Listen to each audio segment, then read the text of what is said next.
Bacaan liturgi Jumat 21 Maret 2025, hari biasa Pekan Prapaskah kedua. Bacaan dari kitab Kejadian. Israel lebih mengasihi Yusuf daripada semua anaknya yang lain. Sebab Yusuf itulah anak yang lahir pada masa tuanya. Dan ia menyuruh membuat jubah yang maha indah bagi dia. Setelah dilihat oleh saudara-saudaranya bahwa ayah mereka lebih mengasihi Yusuf daripada semua saudaranya, maka bencilah mereka itu kepada Yusuf dan tidak mau menyapanya dengan ramah. Pada suatu hari, pergilah saudara-saudara Yusuf menggembalakan kambing domba ayahnya dekat Sikem. Lalu Israel berkata kepada Yusuf, "Bukankah saudara-saudaramu menggembalakan kambing domba dekat Sikem? Marilah engkau kusuruh kepada mereka." Maka Yusuf menyusul saudara-saudaranya itu, dan didapatinya lah mereka di Dotan. Dari jauh ia telah kelihatan kepada mereka, tetapi sebelum ia dekat pada mereka, mereka telah bermufakat mencari daya upaya untuk membunuhnya. Kata mereka seorang kepada yang lain, "Lihat, tukang mimpi kita itu datang. Sekarang marilah kita bunuh dia dan kita lemparkan ke dalam salah satu sumur ini. Lalu kita katakan, seekor binatang buas telah menerkamnya, dan kita akan lihat nanti bagaimana jadinya dengan mimpinya itu." Ketika Ruben mendengar hal itu, ia ingin melepaskan Yusuf dari tangan mereka. Sebab itu kata Ruben, "Janganlah kita bunuh dia."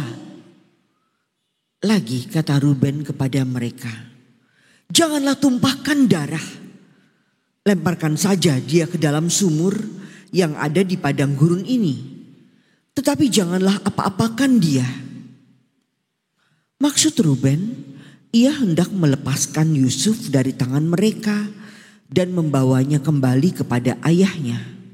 Baru saja Yusuf sampai pada saudara-saudaranya, mereka pun menanggalkan jubah Yusuf, jubah maha indah yang dipakainya itu.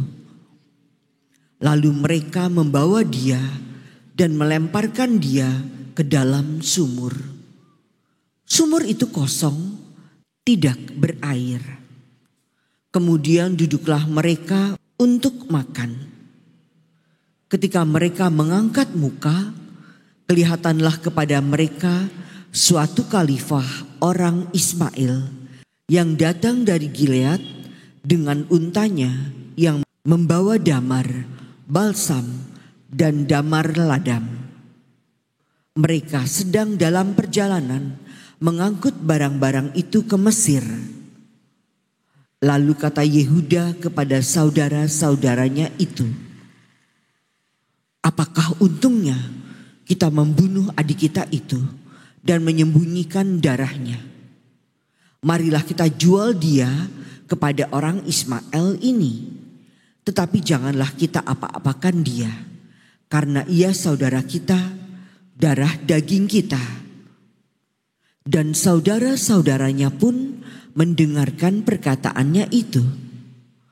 Ketika saudagar-saudagar Midian itu lewat, Yusuf diangkat ke atas dari dalam sumur itu, kemudian dijual kepada orang Ismail itu dengan harga 20 shikal perak. Lalu Yusuf dibawa mereka ke Mesir. Demikianlah sabda Tuhan. Syukur kepada Allah. Ingatlah perbuatan-perbuatan ajaib yang dilakukan Tuhan. Ingatlah perbuatan-perbuatan ajaib yang dilakukan Tuhan. Ketika Tuhan mendatangkan kelaparan ke atas tanah Kanaan dan menghancurkan seluruh persediaan makanan, diutusnyalah seorang mendahului mereka, yakni Yusuf yang dijual menjadi budak. Ingatlah perbuatan-perbuatan ajaib yang dilakukan Tuhan. Kakinya diborgol dengan belenggu, lehernya dirantai dengan besi, sampai terpenuhinya nubuatnya dan firman Tuhan membenarkan dia. Ingatlah perbuatan-perbuatan ajaib yang dilakukan Tuhan. Raja menyuruh melepaskan dia, penguasa para bangsa membebaskannya. Dijadikannya dia tuan atas istananya dan pengelola segala harta kepunyaannya. Ingatlah perbuatan-perbuatan ajaib yang dilakukan Tuhan. Terpujilah Kristus Tuhan, Sang Raja, kemuliaan kekal. Begitu besar kasih Allah akan dunia ini, sehingga Ia telah mengaruniakan anaknya yang tunggal, supaya setiap orang yang percaya kepadanya beroleh hidup kekal. Terpujilah Kristus Tuhan, Sang Raja, kemuliaan kekal. Inilah Injil suci menurut Matius. Dimuliakanlah Tuhan. Sekali peristiwa, Yesus berkata kepada imam-imam kepala serta tua-tua bangsa Yahudi, "Dengarkanlah perumpamaan ini. Seorang tuan tanah membuka kebun anggur dan menanam pagar sekelilingnya.